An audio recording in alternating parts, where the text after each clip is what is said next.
وہ طریقہ یہ ہے کہ جب آپ غسل کے لیے بیٹھیں تو سب سے پہلے وہ جگہ دھوئیں جہاں نجاست اور ناپاکی لگی ہوئی ہے.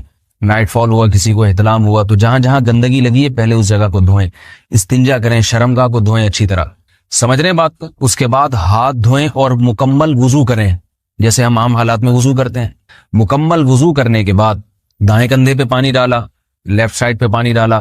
پہلے زمانے میں تو چلو سے غسل ہوتا تھا, ہاتھ دھو لیے تو اب چلو سے پانی لے کے یہاں ڈالا جا رہا ہے, چلو سے پانی لے کے یہاں ڈالا جا رہا ہے, پورے جسم پہ ملا جا رہا ہے, اور چلو سے پانی لے کے 3 دفعہ سر پہ ڈالا جا رہا ہے. تو آج کل چلو الو تو ہے نہیں, شاور کے نیچے جا کے کھڑے ہو جاتے ہیں. تو اس میں یہ کہ شاور کھولے, اس میں کھڑے ہو جائیں, سارے چلو اس میں خود بخود ہی ہو جائیں گے, پورے جسم پہ پانی بہ جائے گا. نبی صلی اللہ علیہ وسلم کے دور میں یہ جدید چیزیں نہیں تھیں, شیمپو اور صابن. تو آپ صلی اللہ علیہ وسلم بیری کے پتوں سے غسل کی ترغیب دیا کرتے تھے. بیری کے پتوں کو اگر پانی میں پکایا جائے تو پانی میں میل کچیل صاف کرنے کی صلاحیت بہت بڑھ جاتی ہے. ہمارے زمانے میں اس تکلف کی ضرورت نہیں ہے, صابن ملتے ہیں اس سے نہایا کریں. بہرحال کہنے کا مقصد یہ آپ لوگوں سے, تو یہ سنت طریقے سے غسل ہو جائے گا آپ کا. سمجھ رہے ہیں بات کو؟ سب سے پہلے استنجا کیا, اس کے بعد وضو کر لیا, اس کے بعد غسل کر لیا. اگر کسی نے غسل میں وضو نہیں کیا اور ویسے ہی پورے جسم پہ پانی بہا دیا تو بھی اس کا وضو خود بخود ہو جائے گا. اس غسل سے وہ نماز پڑھ سکتا ہے, کیونکہ بعض لوگ غسل کرنے کے بعد دوبارہ وضو کر رہے ہوتے ہیں. اس کی ضرورت نہیں ہے, کیونکہ جب غسل کرتے ہیں تو وضو والے اعضاء تو خود بخود اس میں دھل جاتے ہیں. یہ ہے غسل کا طریقہ. وضو کیسے ٹوٹتا ہے؟ جن چیزوں سے غسل فرض ہوتا ہے ان چیزوں سے وضو تو بہرحال ٹوٹتا ہی ہے. اس کے علاوہ بھی وضو ٹوٹتا ہے. اس سے پچھلے لیکچر میں نے کچھ تفصیل بتائی تھی کہ نجاست جسم سے کہیں سے بھی خارج ہو جائے یا نجاست نکل کے بہہ پڑے. اگر قضائے حاجت کی جگہوں سے نجاست خارج ہوئی ہے تو نظر بھی آ جائے وضو ٹوٹ جائے گا, اور قضائے حاجت کے علاوہ جگہوں سے اگر نجاست خارج ہوئی ہے, خون وغیرہ ہے جیسے, تو جب تک نکل کے بہے گا نہیں تو اس وقت تک وضو نہیں ٹوٹے گا. سمجھ رہے ہیں بات کو؟ وضو کا طریقہ کیا ہے؟ سب سے پہلے دونوں ہاتھوں کو دھویا جائے, 3 دفعہ کلی کی جائے, مسواک کی جائے, 3 دفعہ ناک میں پانی ڈالا جائے. پھر پورے چہرے کو, پیشانی یہ جو ہے جہاں سے پیشانی ہماری شروع ہو رہی ہے اور تھوڑی کے نیچے, تھوڑی جہاں ختم ہو رہی ہے, اور ایک کان کی لو سے دوسرے کان کی لو تک 4 اعضاء ہیں وضو میں دھونا فرض ہیں. 1 چہرہ, نمبر 2 بازو, نمبر 3 سر کا مسا, چوتھائی سر, اور نمبر 4 پاؤں کو دھونا. اس کی دلیل قرآن مجید کی مشہور آیت ہے فَاغْسِلُوا وُجُوهَكُمْ وَأَيْدِيَكُمْ إِلَى الْمَرَافِقِ. اللہ فرماتے ہیں ایمان والو, جب نماز کا ارادہ ہو تو اپنے چہروں کو اور اپنے ہاتھوں کو دھو, سر کا مسا کرو اور پاؤں کو ٹخنوں سمیت دھو. دھونے کا حکم ہے قرآن مجید میں. البتہ سر کے بارے میں یہ نہیں آئے پورے سر کا مسا کرو, بلکہ آ رہا ہے وَامْسَحُوا بِرُؤُوسِكُمْ. با کا لفظ ہے, با آتی ہے تبعیض کے لیے کہ سر کے بعض حصے کا مسا. اب بعض حصے کا قرآن حدیث میں کہیں تذکرہ نہیں ہے, تو اس میں فقہاء کرام کے اجتہادات ہیں. امام شافعی فرماتے ہیں تھوڑا سا بھی ٹچ کر لیا سر کو ہو جائے گا. امام ابو حنیفہ فرماتے ہیں نہیں, کم از کم 1/4 کا ہونا ضروری ہے. سب کے اپنے اپنے دلائل ہیں, ان دلائل میں نہیں جاتا. فقہ حنفی کو جو فالو کرنے والے ہیں تو ان کو چاہیے کم از کم 1/4 سر کا مسا, یہ فرض ہونے کے لیے ضروری. مگر سنت کیا ہے؟ پورے سر کا مسا. نبی صلی اللہ علیہ وسلم دونوں ہاتھوں کو بھگو کے پورے سر کا مسا کرتے تھے ایسے.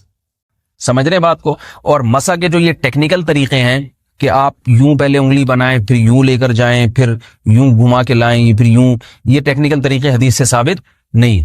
مسا کا طریقہ کیا ہے؟ بھیگا ہوا ہاتھ لے کے ایسے پورے سر کو ہو گیا. پھر حدیث میں یہ بھی ہے کہ یوں لے جاؤ اور یہ بھی ہے کہ 2 واپس بھی لے کر آؤ, دونوں طرح سے ثابت. تو ایسے بھی کر سکتے ہیں کہ یوں لے جائیں, اور ایسے بھی کر سکتے ہیں لے کے جائیں اور پھر واپس بھی لے آئیں, دونوں طریقے جائز ہیں. لیکن کم از کم سنت اتنی ہے کہ پورے سر کا مسا ہونا چاہیے. بعض لوگوں کو شو مارنے کا شوق ہوتا ہے, اگر وہ واپس لائیں تو بال ان کے خراب ہو جاتے ہیں, کہتے ہیں یار یہ پھر مسئلہ خراب ہو جائے گا. تو پھر ایسے لوگ صرف یوں ہی لے جائیں کافی ہے. افضل تو یہ کہ یوں بھی لے جائیں, یوں بھی لے جائیں, دونوں طرح سے صحیح ہے. بہرحال دونوں حدیث سے ثابت ہیں. سمجھ رہے ہیں بات کو؟ اور یہاں ایک اہم مسئلہ بتا دوں, قرآن مجید نے پاؤں کو دھونے کا حکم دیا ہے, پاؤں پہ مسا کرنے کا حکم نہیں دیا. اور حدیث میں خفین پر مسا کرنے کا حکم ہے. تو قرآن اور حدیث کو فقہاء نے جمع کیا ہے, لہذا وہ موزے جن میں آسانی سے پاؤں دھوئے جا سکتے ہیں ان میں چاروں ائمہ کے نزدیک پاؤں پہ مسا کرنا جائز نہیں. سعودی عرب میں جو بعض سلفی حضرات اور یہاں ہمارے ہاں بھی اہل حدیث حضرات نے عام موزوں پر بھی جو مسا کی ایک روایت ڈال دی ہے, اسلاف میں, تابعین, تبع تابعین میں اور چاروں ائمہ کے مذاہب میں اس کا ثبوت نہیں ملتا. اگر اسلاف میں کوئی قائل بھی ہے تو ایک شاذ قول, اکا دکا قول ملتا ہے, ورنہ یہ ائمہ اربعہ کے مذہب کے خلاف ہے. اور جو احادیث جو نقل ہوتی ہیں صحیح سند کے ساتھ ان کے بھی خلاف اور قرآن کی آیت کے بھی خلاف ہے. اس لیے کسی نے عام ساکس پہ اگر مسا کر لیا، جو عام طور پہ آفس پہن کے جاتے ہیں لوگ، وہ اس میں تو پاؤں، آپ اگر ساکس کو پانی کے نیچے رکھیں پورا پاؤں دھل جائے گا آرام سے. تو وہاں کیا ہو رہا ہے کہ قرآن مجید کے حکم کی مخالفت لازم آ رہی ہے، آپ پاؤں دھو نہیں رہے.